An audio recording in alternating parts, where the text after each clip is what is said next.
Hello and welcome to the Shiny Bees podcast, a podcast for those who like their knitting, comedy and yarn in equally large measures. I'm your host Jo Millmine and this is episode 106, Colourwork Challenge. I feel a need to laugh again with you, if that's alright. I need a drink, I need a friend. Hello and welcome into another episode of the podcast. I am Jo Millmine, I am the host of the Shiny Bees podcast and I am welcoming you all in today, everyone that is joining me for the first time. In particular, welcome. I hope you'll enjoy what you find here. And if you are a returning listener, as always, my heartfelt gratitude that you are back with us again today, having a little bit of a muck about and a bit of a joke and catching up with some crafty stuff. So in today's show, we're going to be talking about community news in the lounge section. We have Enabler's Corner, as always, and we have some Wippin Piccadilly, because we've not had that for a while. So it's a fairly low tariff episode today. There's no big concepts to think about. It's just a bit of hearty enabling and some light-hearted chatter. So definitely, in terms of if this episode was a pudding, it's along the lines of Angel Delight and definitely not an exquisite, ornate, beautiful, 7-tiered unicorn cake. But that's good. There's room for all of that with this podcast. So get yourself a brie, put your feet up, and we will crack on with the show.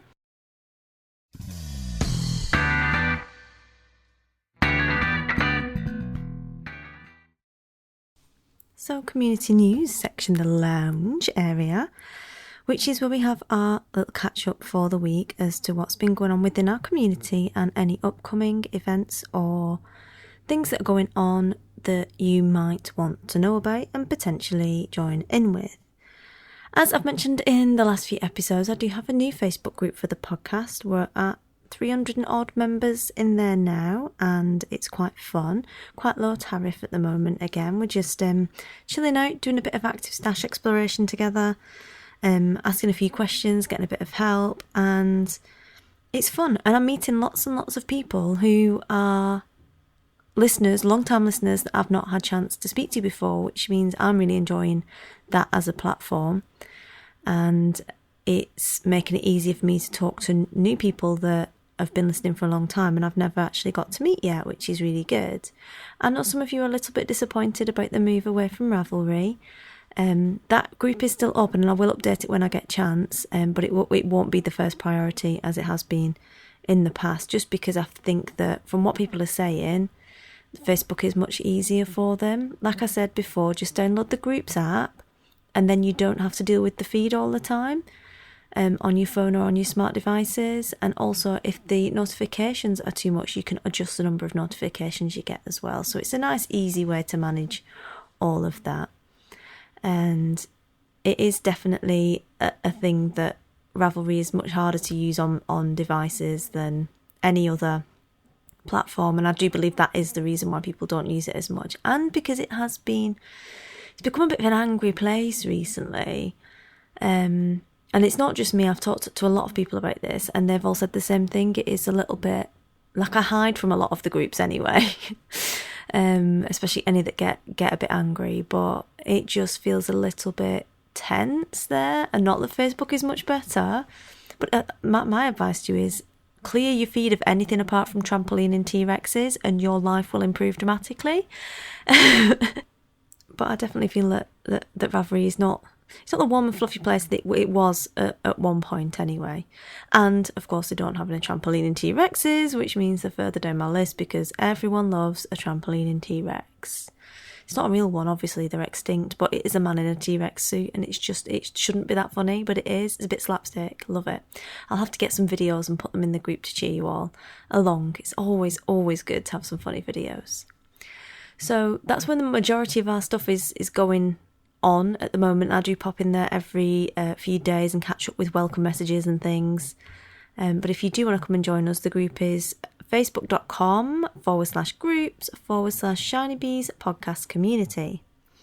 This month over in the group, and it was a very last minute decision, so it hasn't been that widely publicised, and I do have plans for the rest of the year, and I will share those with you when I get chance, and I'll tell you for why I've not had a chance to do anything in a minute. But this month is all about colourwork. Colourwork being Fair Isle, stranded knitting, or intarsia is another type of colourwork, and it's about using more than one colour in your knitting, basically. And it's a little bit more complicated than ordinary knitting, and some people do get a bit intimidated by it because it's much easier for things to go wrong. So what I've been doing every day pretty much is posting tips in the group of useful tutorials, good blog posts, nice patterns. On Friday I just put 2 pictures of Shetland ponies in Fair Isle jumpers because it was bang on brand and I wanted something fairly low fat for the weekend. And just threw that in there for a laugh because everyone needs Shetland ponies in Fair Isle knitwear, even more so than dogs in knitwear. It's just when the internet is getting a little bit too much for you, just go and have a look at those Shetland ponies. You'll be fine, right as rain. So they went in there on Friday, and I'm just pulling out different things that I've collected that have been useful and sharing them with people in case you're thinking about maybe giving it a bit of a bash. It is sort of to encourage the active stash exploration that we've got ongoing and give a bit of framework to that and encourage you to get in there if you don't really know where to start, and to get a bit of help if you do find it intimidating and you want to try it but you don't want to do it on your own. Then it's a good way of doing that because there are lots of quite experienced people in the group as well who can help you out. It also kind of feeds into some stuff that I want to explore around colourwork and the history of it and everything else, and some people I want to speak to, so it kind of leads into that nicely too.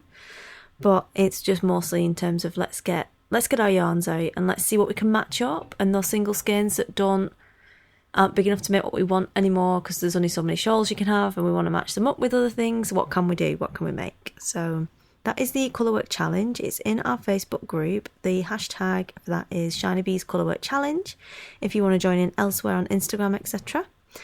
I do float around in there occasionally, and we can have a look at what each other's doing and encourage each other on through that.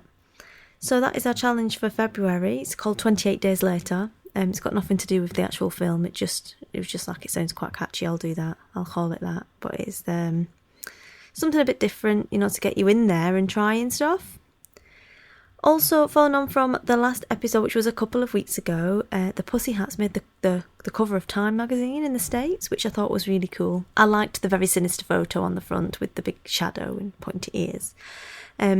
But it just adds more feel to the knitting, and crochet is more than just craft. Like, you can actually do things with it, and how something that is seen as quite gimmicky, and I had messages from a few people saying I thought it was completely pointless until you pointed out all the other stuff around it, which is good because I do want to encourage you to think beyond like the obvious stuff. Definitely, it's one of my big things is like, look at what's going on and look at what you're missing, what's not being pushed and what's not immediately obvious. Look at the relationships between things and why things happen the way they do, because it helps you understand things better. And just, having that visual of neon pink hats has obviously gone quite a long way, along with all of the action that went on to make it newsworthy and bring craft into the fore again, which is, I think it's a good thing to look at how what you do can be bigger than just making. And it's, like I said last time, it's something that we're going to be exploring on the podcast, and I'm going to be talking to different people, and I will be keeping it still not apolitical. I mean, obviously some political conversations will come up, and I'm not going to censor people necessarily, but my podcast is where I come to hide from politics in the real world, and I know a lot of you do too. So it's not that I don't have any views, it's just I don't express any of them here. So I'm going to try and keep it that way. But there are some really interesting people doing interesting stuff with craft at the moment, and I want to hear their stories, and I know you do too from the messages that I've had. So we're going to be doing more of that, which is awesome. Very excited about that. Some really interesting people to speak to. Since the last time as a community catch-up I spoke to you, I had a couple of weeks off the podcast. It's been a little bit crazy at Castle Shiny. I held my business retreat for my Business Without the Bollocks peeps in the Lake District the weekend before last. That was very successful, very good fun.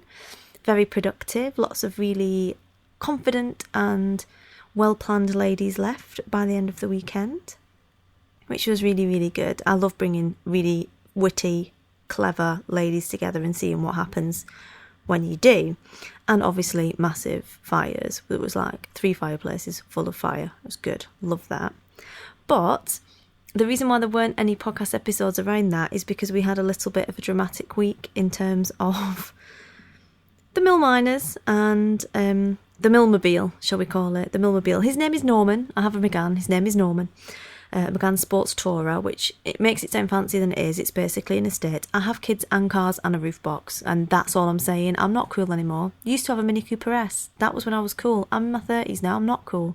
Although I did get ID'd yesterday in booze, and then it's like, how old are you? I was 33. Love it. Love it. Anyway, so I took Sanimal to his first ever nursery party in a soft play centre. What could possibly go wrong? You know, it's soft play. That's the whole point. Soft play. Relatively safe. You know, it's an hour. They'll get some sandwiches. We'll go home. It'll all be fine. And it wasn't, obviously, by the fact that the stories made it into the podcast. So I'm not a helicopter mum, but I am quite safety aware. And took him to this soft play and took Sissy as well because it was after school, and somehow he managed to fall and bang his head, and we're not quite sure how because I wasn't fully eyes on when it occurred, and it isn't the biggest soft play in the world either, so it's not like it was death-defying stuff. And one of them was found him face down on the floor, like wailing dramatically on the little football pitch. I was like, oh yeah, it's probably just been dramatic. Come here, sit down. So after he'd been on my knee wailing for 40 minutes, he then vomited all over me, and I ended up taking him to the infirmary, by which point he was like an angry, drunk, miniature, like a wee free man, like I imagine the Knack McFeagles to be. He was like a little Knack McFeagle, because he is tiny, but not blue. But he was acting like he was drunk, and he was like kicking off and punching me, and he never does that kind of stuff. So we had an unscheduled sleepover in the infirmary because he had concussion, as you probably guessed, which was a little bit emotional, and not the comfiest of beds to sleep on by any stretch of the imagination. And hourly obs is not what anyone needs after you've been in there all night. So that was a little bit, yeah. I was like, how do you manage this? We're in a soft play. It's not like we were playing British Bulldog or anything, you know. You're in a soft play. Only my kid would get concussion in a soft play. And then just proceed to vomit all over everyone for hours and kick off. And that was on Wednesday, and on Friday I managed to crash my car. It wasn't my fault, obviously, and everything is fine apart from the wing of my car. But yeah, some guy pulled out in front of me on a roundabout, and I was on the roundabout and he just didn't see me and pulled out. And I managed to slow down and prevent T-boning him into the fence, because I'd seen him and I was just like, this guy's just not seeing me at all. He's going to pull. No, you're really not going to pull it. You're going to pull out, aren't you? What? So yeah, that was a bit like, I really don't need this. I'm on my way to an appointment in Manchester at the hospital, and I need to be there, and you know, like, car crash, nobody needs this. So that was a little bit crazy. And the car's fine. It's all gone in to be fixed. We're all fine. The airbags didn't go off. I mean, because I'd seen him early enough. I'd kind of prevented anything crazy happening. And I've been given this Micra. I've got a Nissan Micra courtesy car. And you know, your kids are a little bit privileged when they get into the back of the car and they point at the window handle, you know, the windy window handle, and say, "Mummy, what's that?" I'm like, dude, it's winding the window down. How can you not know this? I bet you're going to tell me now you've never played a tape cassette, aren't you? You're going to tell me now you don't know what a record it is, aren't you? And yeah, totally like, oh right, this winds the window down. Let me, because it's -3, let me wind the window down on the motorway. OMG. So that's been a little bit emotional. It's like a throwback car. It's a new car, but it's totally like budget, completely budget. I'm just like, oh, no way. Not enjoying this. So it's been a little bit like one thing after another, and thankfully, and I'm very grateful that it was all very, very benign and not serious, and everything was sorted out in the end. But obviously when all that kind of stuff's kicking off and going on, getting on your podcast is the last thing on your mind. And so it's just been a case of, oh, yes. Anyway. So yeah, it's been fun here. But the main thing is that lots of you have been in touch and kind of keeping my spirits up, even though you didn't know about any of this. In the meantime, talking about the new format of the show and new content that's coming out and the new improved attitude that you're getting from my good self. And expect more of that, basically. I'm done with playing the game. I'm just done with it. I'm like, no, that opinions is what you're getting now. Done. Trying to fit in and be told off for not liking flowers and everything else. So I'm breaking out and taking it to the next level, as they say. So anyway, that's you caught up with me and me with you. And as I said, there'll be links in the show notes to all of the stuff I've mentioned for the group and everything. But if you want to come join us on Facebook in the group, it is facebook.com/groups/shinybees podcast community. So on to Enabler's Corner.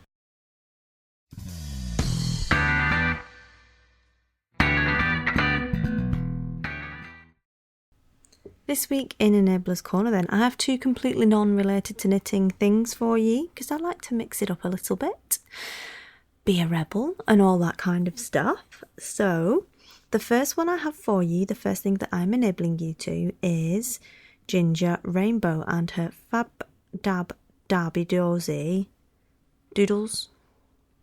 She's an illustrator. I met her recently through a mutual friend of ours.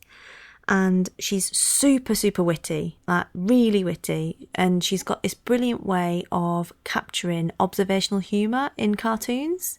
Her style is quite scribbly, a bit like Quentin Blake. Little tiny eyes on the people and quite scribbly and rough around the edges, quite informal. But she just has this way of capturing what's going on and making it into a picture that I find super, super amusing. Because she, like I said, she's really witty as well. You can follow her on Instagram. She's Ginger Rainbow 1 on Instagram. I will put links in the show notes, and I will share one of her doodles after so you can see it. But she does little videos where you can see what she's doodling, and she also puts little cartoons on there too, so you can, like, something will come up for her and she'll have an idea and she'll write about it and draw a picture, and they're just really witty.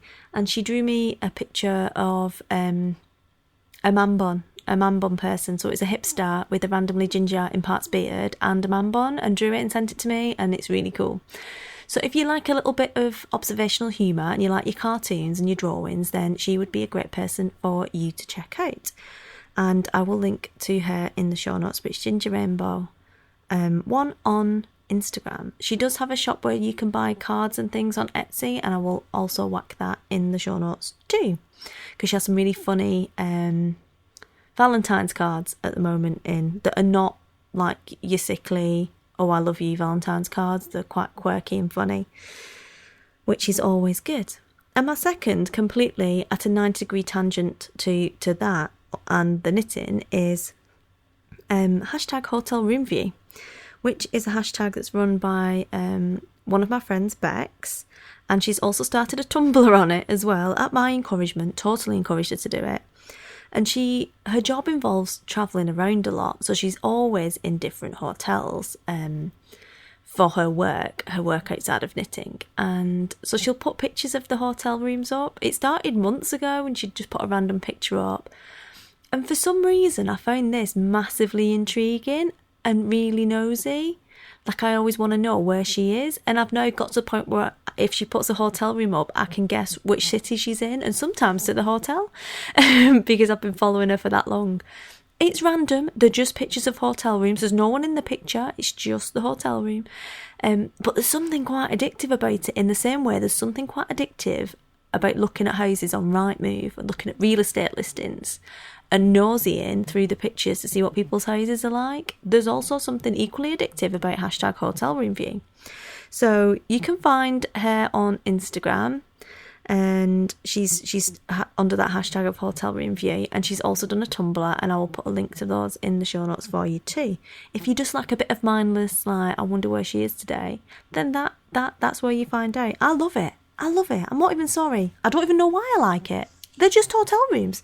And, you know, like hotel rooms, the decor's all right, but unless it's upmarket, it's not like there's a lot to be, you know, dissected in terms of what kind of style they're using. It's just a hotel room. But it's just quite fun. I don't know what it is. Anyway, I'm enabling you this week then to Ginger Rainbow Illustrations and hashtag Hotel Room View.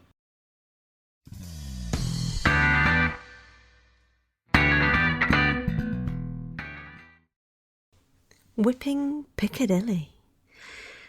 It's been a while, hasn't it, since we've talked knitting, and specifically what I'm working on, what I've finished, what I've not finished, what I've thought about knitting and not got round to, what I have randomly cast on having not discussed any of it with you, because I like to run these ideas past you, you know, in case they're crazy, so you can all stop me from getting involved in daft ideas. And this normally only happens once every month to 6 weeks, because I don't spend enough time knitting. Therefore, I don't finish enough things. It's not the time a slow knitter. I just find other things that take up all of my time instead of knitting. And disappointingly, when I had my little stay in the hospital, I did not have any knitting with me. That was a problem. But I know you like to get some ideas and tips of stuff that you could work on, so I am back with you to give you an update and give you a little touch of enabling on the pattern front, particularly for the Active Stash Exploration / Colourwork Challenge. So I finished some stuff. I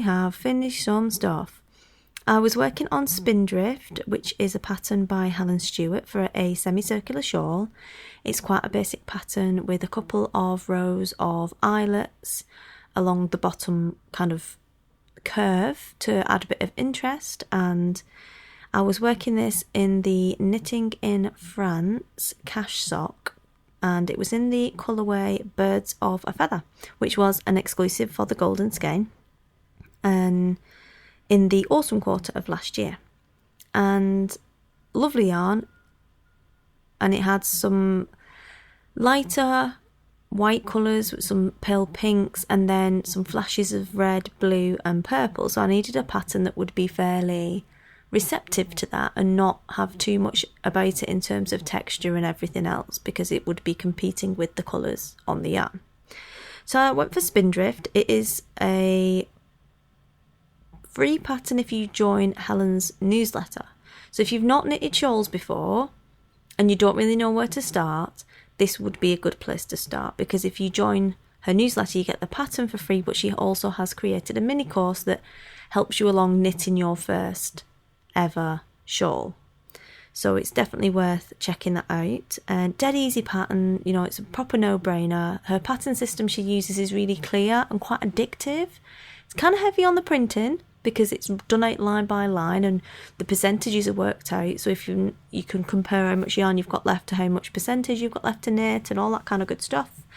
But because you're ticking them off every time, it gets really, really addictive and very, very easy and clear to follow, which is the main thing. If you're new to knitting shawls, you need something where everything is spelled out in explicit detail to you so that you can be successful and your first shawl will be good, because I mean, if it's only your first one, you're still working on actually getting the knitting part right, quite apart from learning constructions and everything else. So that was a really relaxing, fun knit. It was one of those easy pick up, put down projects that don't require a great deal of thought, that you can take anywhere. If you're travelling and all that kind of stuff, you can bang out a few rows, and I did over Christmas have a couple of long car trips in which that was good, because if you get sick in the car, like if you can't read in the car, which I can't, if you're looking down too much it can make you feel a little bit rough, whereas this was so simple I didn't have to look down, which meant I could actually knit it in the car. So it was one of those perfect kind of travel projects, one skein projects for a scarf that you're probably going to use everywhere and that is really achievable even for new knitters. And for those of us that are more experienced, it's a nice, you know, potato chip, zero effort, brainless knit, which is always good. It's nice to have those in the back pocket, particularly if it's a yarn that needs a little bit more thought in terms of matching it up to a pattern. I also finished Everyday Brew by Clare Devine. I knitted this in Eden Cottage Yarns Whitfeld Chunky in the colourway Coal, which is black. Jet black. Completely black. Love me some baby alpaca. Never going to knit with black yarn again. It's just hard work. Like, you can't see properly. what you're doing, unless you've got a head torch on, more or less, which is a valid use for a head torch. And I've extolled the virtues of head torches to you many times before. In any life situation, there's almost never a point where a head torch won't be a useful thing to own. A head torch is a headlamp for my American friends, which is like a little miniature torch that's on an elastic band and it straps to your head. A headlamp in the UK is something on your car, which is completely different. My headlamp's currently smashed, but it's different. It's different to a head torch, which is a little torch like you do for climbing that you strap to your forehead with a big elastic band that goes around your head. So you can use it for dog walking, and you can use it when the power goes out, and you can use it when it's dark and you're coming back from the pub. All sorts of things. You can also use it when you're knitting black yarn and you can't see properly with the ambient lighting in your room. Or you could just not knit with black yarn, and that is probably what I'm going to do from now on. It's just not knit with black yarn. The yarn is beautiful, the base is lovely, and the finished object is very nice, and it's a very rich black, so it's not, faded or wishy-washy. It's a nice, rich, strong black. And the baby alpaca yarn is a dream. It's snuggly and fluffy and warm and lovely. And the pattern itself was very easy to follow, especially if you're new to hat knitting. Clare's patterns are particularly clear. She is trained as a teacher, and her patterns as a result are very, very clear in their detail. And she's always one of the people I recommend if someone says to me that they want to start knitting and where to start. I always say, chin off Serda, because the patterns are half explained. Go to Clare Devine. So, and she's got some brilliant tutorials out. You've probably seen them popping up on Instagram for various things. Today, I think there was jogless stripes. I used to do jogless stripes, which is where when you go around knitting in the round, so you don't have the little jump in between your stripes, it looks like one continuous stripe. There's a way that you can fix it so that doesn't happen, and it's a continuous stripe. She's got some videos for that, and she's been putting them on Instagram the last kind of week or so. And she now goes under the brand of Knit Share Love if you can't find her under her own name, which is Clare Devine with an E, Devine. But yeah, the pattern was super easy to follow. It was quite a quick, satisfying, some nice texture in the pattern without having to do anything that involves thinking about any of it. And a great one for the blokes. That was a hat for Millie. He's going to get that hat, so highly recommended. I can see me knitting that hat again, because it was just enough to keep you interested, but not so much that you actually have to think, which is always top of my list these days, unless it's one of Boo's shawls, because I love Boo. I think I might need to do another beaded shawl soon. I'm feeling the need for beads, or something like that. Maybe March will be the month of bead. Who knows? But Everyday Brew is highly recommended. It's a great gift knit as well. So there, what I've finished, and I've been dead good. I have not cast anything else new on. I've wound some yarn to knit a hat for the Beast, which is Countess Blaze English Gentleman DK, which is a 50-50 Masham BFL blend. I think the blend has recently changed to a 75-25 BFL Masham. But this is stock from last year that I've had in my stash. Hashtag active stash exploration. So I've wound that up, ready to go. It will be a fairly simple hat. And I've also got in my fantasy knitting queue the Prism hat by Tin Can Knits. Now, this is a hat that came out of the Mad Colour collection, which came out back end of last year. I've not had a chance to kind of go through it and review it for you yet, but I've been in there because it's just luminous, bright, in your face, funky colour. The whole thing is all about colour, which appeals to me, as you can imagine, with my primary school sense of colour appreciation. But Prism, the hat, is it's a pattern you can get separately. It's $8.40 US separately. The entire collection comes in at $21.60 US dollars for the ebook, and the Prism pattern itself it contains kind of like recipes for 3 different sorts of hat. One of them is striped, one of them is colour work, and one of them has some slip stitches to give the appearance of colour work, but it's not. They just go around the hat instead. And great ways of using up your odds and ends of colours and trying different colours together. And like the possibilities for what you could do with like these 3 basic patterns are pretty much endless. You know, there's all sorts of things you can do, even just playing with 1 or 2 colours, let alone the number of colours they've used in some of them it's crazy. But really beautiful effects. So I thought, well, that's quite a good. 840 seems like a lot for a pattern. I don't think it is a lot for a pattern. I don't think it's a lot for a pattern at all, but it's more than you would normally expect for a hat pattern. But when you look at what you can do with it, I think it's really good value. And absolutely one that you can kind of put in your active stash exploration arsenal to help you get through some of these different yarns and try some of them together. What I also liked, going on a slight aside, in this is in the collection in Mad Colour, they've also got a jumper called 1999. Ding, ding, ding, ding. Oh! Ding, ding, ding, ding. Prince isn't in the collection, but the jumper is. And it's awesome. So it's a sweater, it's worsted weight, and it's all stocking stitch, but on the front it's got a lace panel. It's masculine lace, so very geometric looking lace, not lacy lace, not girly lace, masculine lace. Not that we stick to any stereotypes on this programme, but you know where I'm going with this. It's very structural lace rather than pretty lace. And it's got this panel on the front, so you can have your coloured jumper, and then underneath you can wear a contrasting coloured t-shirt, and you get some of the colour play from that, which I thought was really cool. That comes in the ebook as well, so you know, between both of those you may as well just buy the ebook and get all the patterns. There's like 16 of them, and it's $21.60 US if you want to get involved in that. But those 2 are definitely on my to knit list, particularly the Prism hat. So if you've knitted any of those or any of the other patterns from that Tin Can Knits collection, let me know and tell me what you thought, and if you've got any good tips for getting the colours together and all that kind of stuff that have worked, then it'd be interesting to hear from you. So that is my Wippin Piccadilly.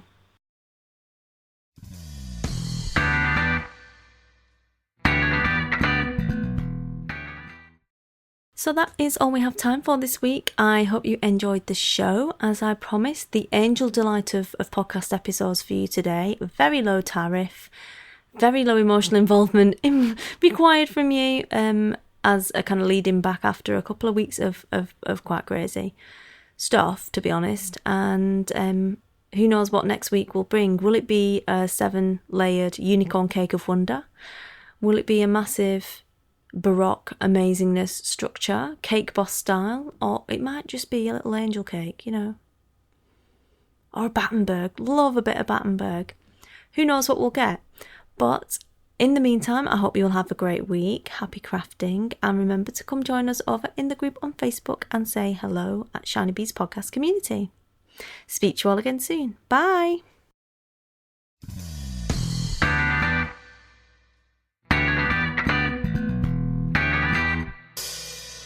You've been listening to the Shiny Bees Podcast, a podcast for those who like their knitting, comedy and yarn in equally large measures. If you'd like to get in contact with me, you can do so via the blog, or I'm Shiny Bees on Ravelry, Instagram, Twitter, Pinterest and Facebook. You can email me at shinybeesinfo@gmail.com. Music for this episode is provided by Music Alley, and it is Adam and the Water Boys and I Need a Drink. I need a drink.